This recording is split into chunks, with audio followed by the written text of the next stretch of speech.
Okay, I wanted to go through how I envision the superintendent portal. And now it doesn't have to be, of course, it doesn't have to be exactly like this. This is just how kind of I envision it. Now, superintendent would log in and then they would go to a home page like this. Oh, real quick, also, these are all on Google Sheets and I'll provide a copy of all, so you'll have a hard copy of everything that we're discussing. But they would go into a page like this, and I want really big buttons because they'll mainly be working from mobile, so to make it easier for them. Also, the approve requests, open jobs, and close jobs. It would be nice if they had a little counter here so they could see how many are open, how many are closed, and how many approval requests are out there. So I'm just going to click through each of these buttons to kind of give you an idea of how I envision it working. But when you go to assign subs, it should take you to a page something like this, which will show the open jobs, and then all the open jobs would pop up. Now the should go by numerical order than by alphabetical order, so they're easy to find. And then I don't know if it's easier to do like a scroll down menu, because if there's 20 of them via mobile, it would be really hard to put 20 on one page, because there might be 25 of them, I don't know. But I don't know if you just do next and back, or if you just do a scroll down, whatever's easiest, doesn't matter to me. But then, of course, you go backwards to home, or you could go forward. So say if we click like 101 Hilton Way, it should take you to this page here, which I'm kind of calling the main page. So we have 101 Hilton Way, and then we have where we can either hit complete or assign all the jobs. So, or assign them to subcontractors. Now, once we click complete, now some things like plans and permit, you just hit complete. There is no assignment of them. So,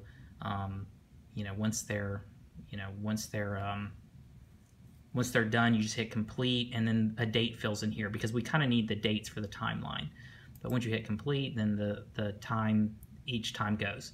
Now these are the major aspects of construction. You got plans and permit, next is foundation, then framing, then mechanical, sheetrock, cabinets and tops, and trim out.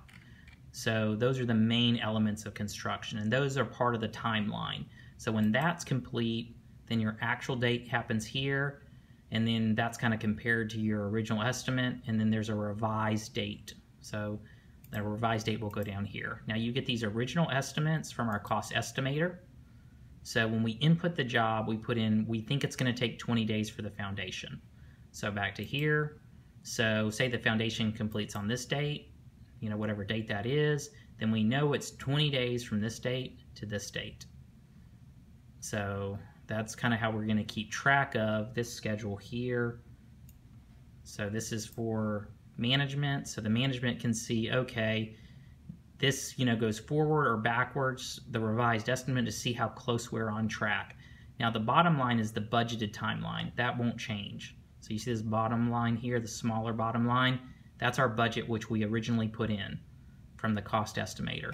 The top line, this will be the cutoff date. So here's the, this is today's date, that line going down the middle.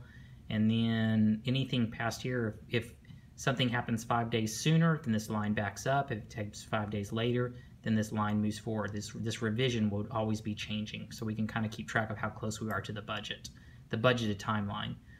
Now, once you click that, say you go to assign. So I'm thinking like if you go to exterior siding is one of the more complicated ones, so I showed that one. So if you click exterior siding, then you should go to a page like this, that it pops up exterior siding. Then the superintendent would look at it and say, okay, well, it's $1,900, $1,915 for the soffits.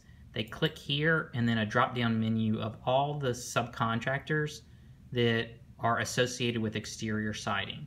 Now, we don't want all the subcontractors because there might be 60, 70 different subcontractors. We only want the subcontractors that are typed as exterior siding.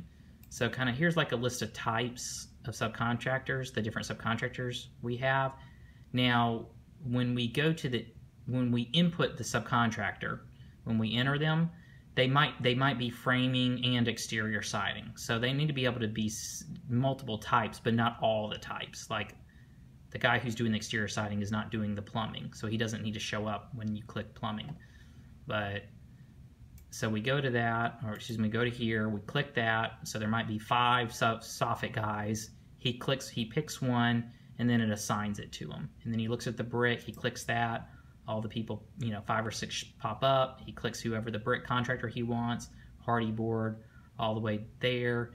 And then when he goes back to the main page, then that should go green. I don't show a green here, but that should go green and show assigned. Now I also showed here like the plumber, when you click him, then the plumber, you click here, click the plumber, then it would go green. So you go back here, and then so I showed the plumber going green. Now some contractors, like your plumbers, your electrician, and your HVAC, once you assign them, they don't change. So the plumber automatically gets assigned for the plumbing rough in, the plumbing stack out, and the plumbing trim out. The electrician, it gets selected for the power pole, the electrical rough in, and then also the electrical trim out. So here, electrical trim. So your HVAC is, he gets rough in, whereas his HVAC rough in, he's also going to be the same guy who does the trim out. Those guys will not change. So once you click assign, then they should automatically autofill all of them as assigned. Now, when you're there at that assignment page, there also needs to be an ability to add a subcontractor. So say if the subcontractor he wants to use does not show up, or he's a new subcontractor, then he just puts add new. Then that goes to the subcontractor entry sheet, and then he clicks the type. Now remember, there's several different types. Now he might be 2 types, so they might say exterior siding and framing, or trim carpenter, or whatever, or 3. He can click several types, but he can click multiple types if he needs to, or just 1. And then he puts in his name, his address, his phone number. We probably also need his email. I didn't add that, but we need an email address. And then we need a date of a liability insurance, because that's important in our business. And then we will assign them a login and password. And then the superintendent can also log back into this page if they forget, because they'll probably forget it the first few times. Or we can change it too. We will be in control of the login and password for the different subcontractors. Now, this date is important because when they get 30 days out, we want them to get a little warning. When that subcontractor logs in, he's going to get a warning. So, hey, your liability is about to expire. And then there'll be even a meaner warning that says your liability has expired. You might not get paid. Some warning once their liability expires. But let's see, going back to home. But real quick on the or just going back to home, now we got, okay, approve request. That'll take them to a page like in the earlier videos where all the open approved requests are from the subcontractor. So the subcontractor is trying to get paid, saying they've completed a job, then he just needs to approve that the job was done so they can get paid. Open jobs actually just takes him to this same page. It's just, it's the same thing as assigned sub, but it's just easier to see for if he needs to just go to open jobs. And then close jobs, it would be nice if he could click that and go to see all the closed jobs. So it would basically be all of this, all showing complete. Oh, and that's another thing. Once he clicks this complete, that date fills and the job is closed. So the job should automatically close once he hits CO. That means certificate of occupancy. Once that's done, the job is finished and he hits complete. So going back over to here, so once he clicks that job is done. So he's complete. So, and then the time stops ticking. All right, and then subcontractor list, he should be able to click this and then just see a list of all subcontractors in alphabetical order. The budget, so then if he clicks the budget, then he needs a list of jobs. So it'll be another list of the jobs. Then if he clicks the list of jobs, then he will be able to see the budget. And so that goes to the job entry sheet. Summary or budget here. It's under budget. And then he'll be able to see all of these. Now he won't be able to change anything. The superintendent won't be able to change anything, but he can see the same budget that we put in as the admin. And then reports, he will be able to see the main reports that we showed earlier. So any of the reports. There's only one report that he won't be able to see, which we'll go over during the report